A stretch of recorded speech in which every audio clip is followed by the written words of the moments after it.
Crismar Andreina Contreras Gonzalez entrou naquele tribunal sorrindo e debochando. 19 anos, venezuelana, presa há poucos dias numa mega operação policial em Lima.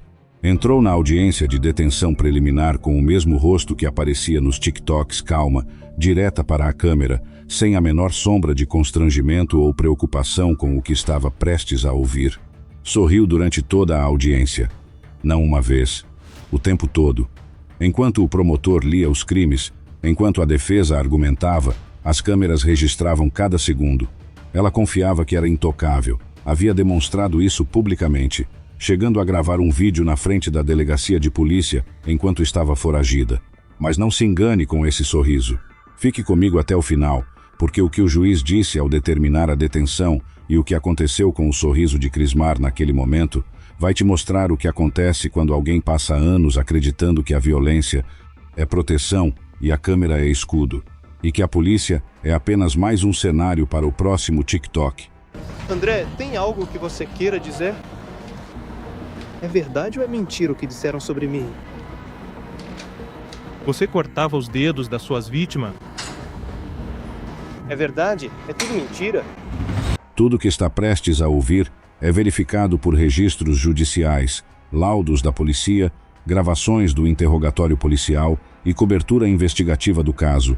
É a história de Crismar Andreina Contreras Gonzalez, 19 anos, conhecida como La Cortadedos, líder de uma célula do Trem de Aragua, que operava sequestros no bairro El Agustino, em Lima, Peru, e que ganhou o apelido pelo que fazia pessoalmente com as vítimas que não pagavam a tempo, com as próprias mãos.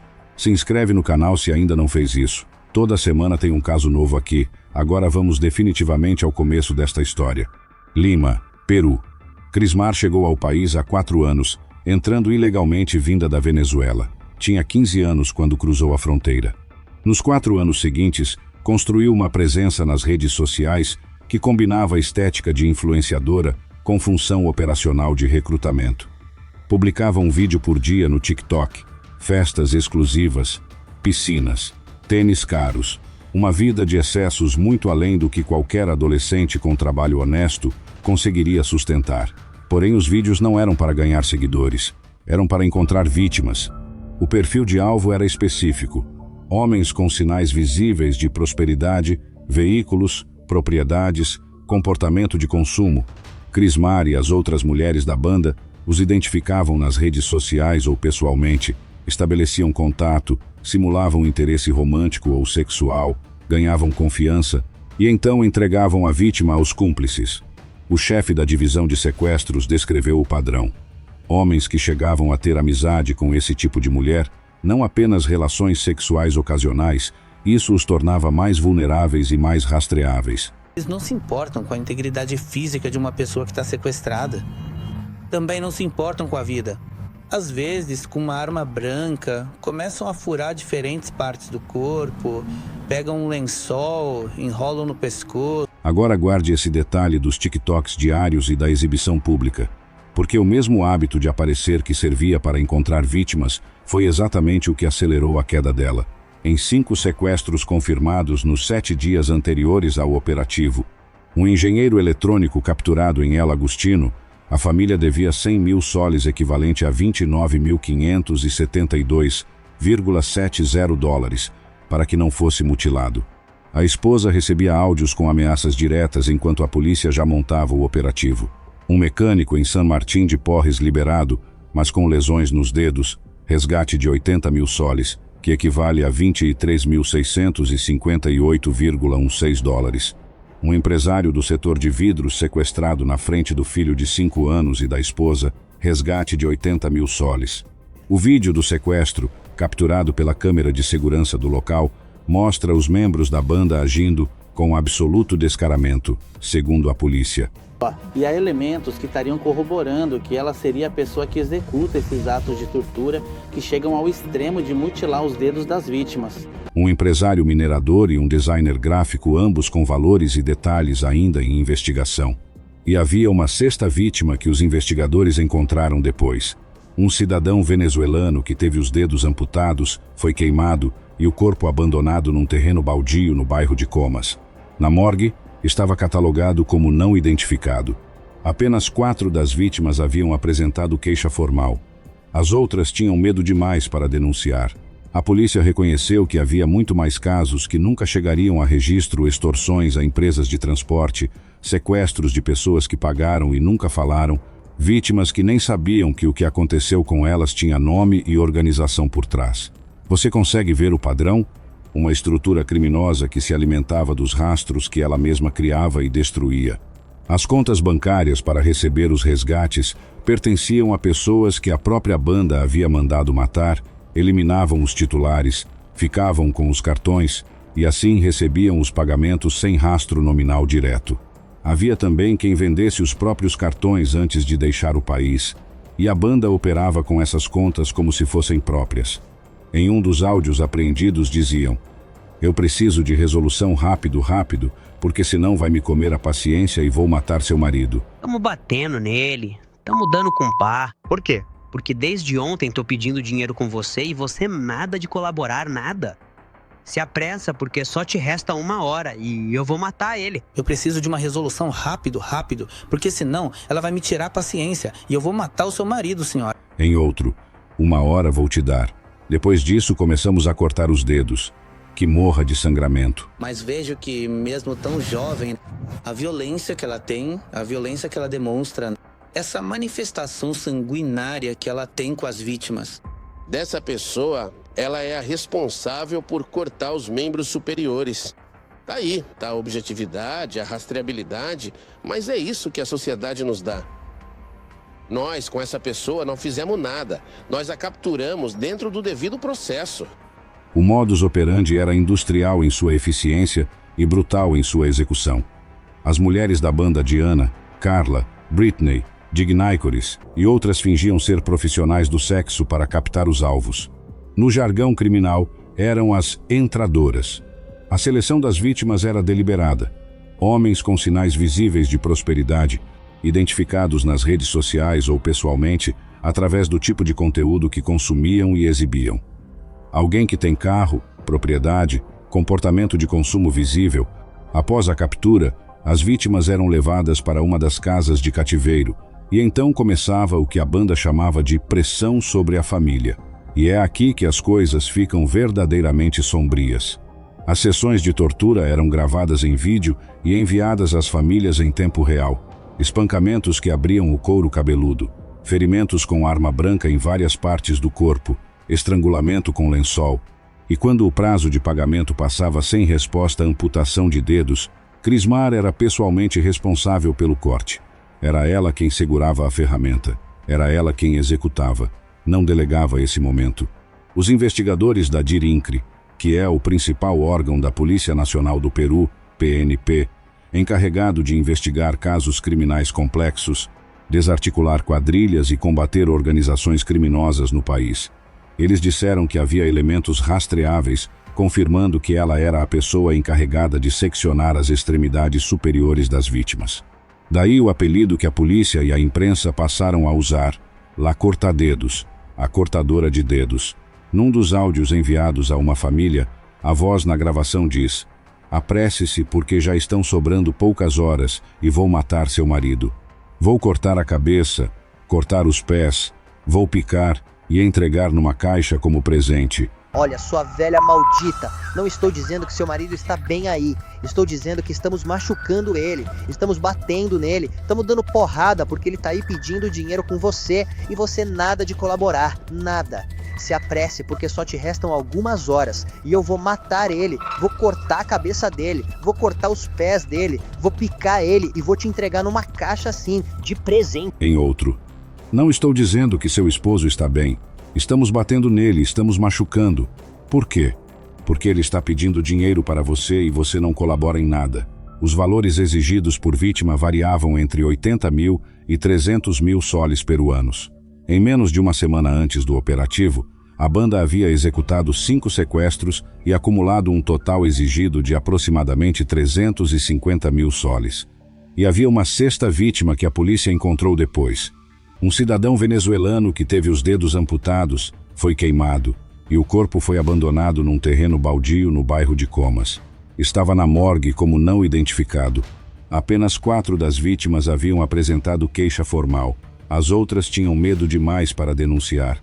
A divisão de sequestros da polícia peruana recebeu a denúncia de familiares do engenheiro eletrônico e montou um operativo simultâneo em 4 setores de Lima e Guarney. As equipes entraram nos imóveis com precisão, câmeras corporais registrando cada segundo.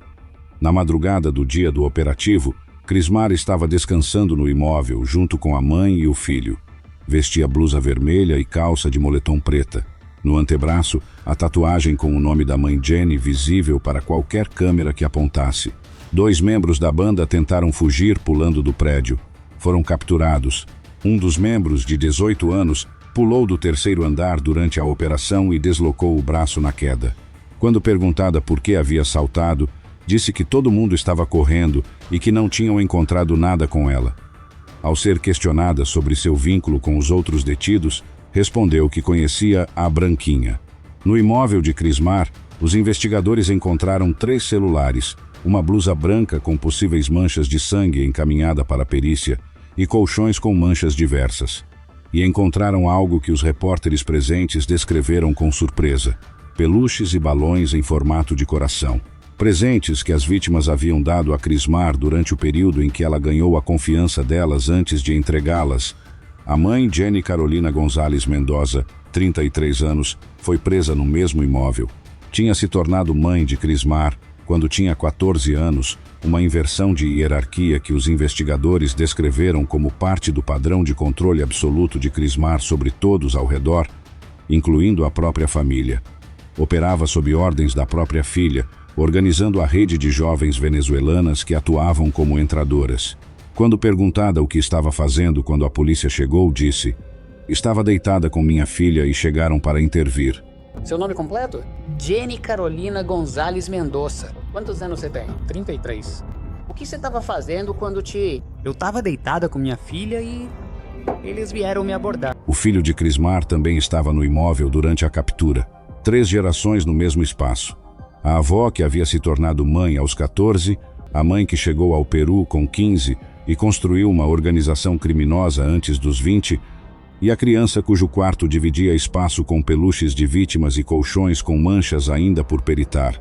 No interrogatório policial gravado em câmera, quando o repórter apontou para Crismar e perguntou se era verdade o que a acusavam, ela respondeu com uma frase que resume o caso inteiro: "É verdade, tudo é mentira."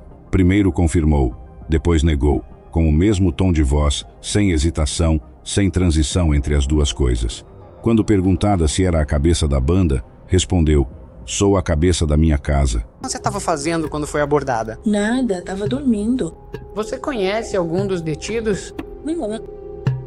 Os peritos da DIR/INCRI que analisaram o comportamento durante a detenção concluíram que era compatível com o perfil de traços psicopáticos: ausência de remorso, egocentrismo, frialdade extrema, necessidade de protagonismo público. Esse último ponto é o que mais distingue esse caso de todos os outros. Crismar não se escondia, se exibia. Semanas antes de ser presa, havia se gravado dançando e sorrindo em frente à sede da própria DIR/INCRI e publicado no TikTok.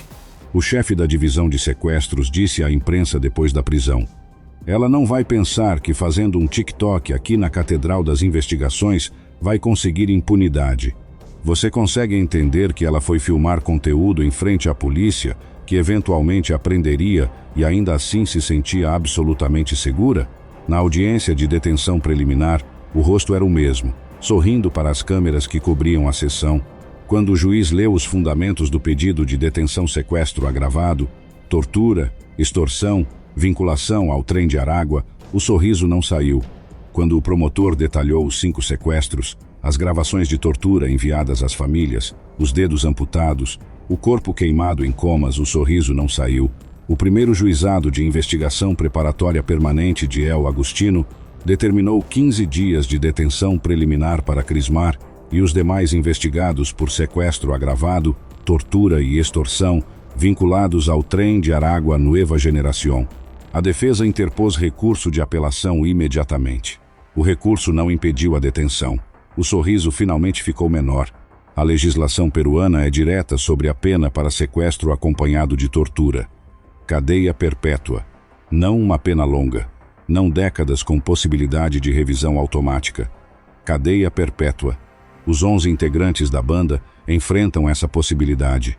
O chefe da divisão de sequestros disse em entrevista: esses fatos que eles cometem contra as vítimas, eles gravam e enviam à família para que vejam como a vítima sofre. Se a vítima por sequestro sofre atos de tortura, a pena já é cadeia perpétua. Crismar Andreina Contreras Gonzalez tem 19 anos. Entrou no Peru ilegalmente aos 15. Passou 4 anos construindo uma operação criminal que sequestrou pelo menos 5 pessoas, torturou todas elas, amputou dedos de pelo menos 2 e deixou um corpo queimado num terreno baldio. Tudo isso enquanto publicava TikToks diários, se filmava em frente à sede da polícia e guardava no próprio quarto os presentes que as vítimas haviam dado a ela antes de serem entregues para tortura. A arrogância que a fez se gravar dançando em frente a Dirincri, a mesma arrogância que a fez sorrir durante toda a audiência de detenção, foi a mesma arrogância que fez a banda operar 5 sequestros em 7 dias, acumular provas em seus próprios celulares, manter os celulares no imóvel onde dormiam com a mãe e a criança. A sensação de impunidade que se exibe em TikTok também se exibe na forma como uma organização criminosa opera quando acredita que o Estado não vai chegar onde ela está. O Estado chegou. O caso está em andamento. A investigação continua. As acusações formais ainda serão apresentadas, mas a detenção está decretada e a pena possível está na mesa. Cadeia perpétua.